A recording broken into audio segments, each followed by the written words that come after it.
Saat malaikat maut mendatangi Nabi Ibrahim, yang dikenal sebagai Khalilur Rahman, kekasih Allah, untuk mencabut nyawanya. Nabi Ibrahim dengan tenang bertanya, "Hai malaikat maut, pernahkah kamu melihat seorang kekasih mencabut nyawa kekasihnya sendiri?"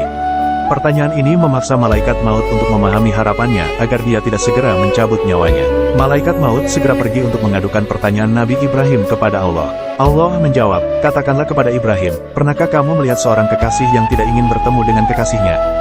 Mendengar ini, malaikat maut kembali kepada Nabi Ibrahim.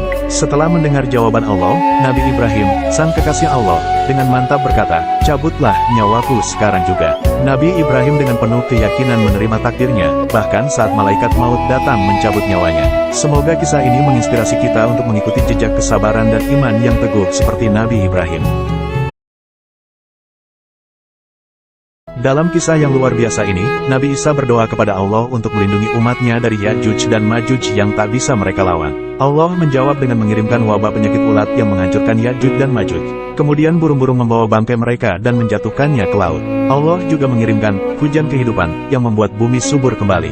Namun, saat manusia hidup dalam kemakmuran, terdengar suara meminta pertolongan.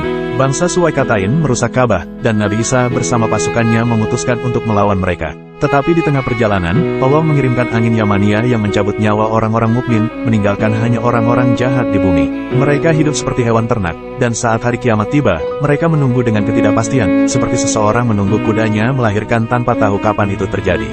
Kisah ini mengajarkan pentingnya taat kepada Allah dan konsekuensi dari perbuatan jahat. Semoga kita selalu mengikuti jalan yang benar dan taat kepadanya.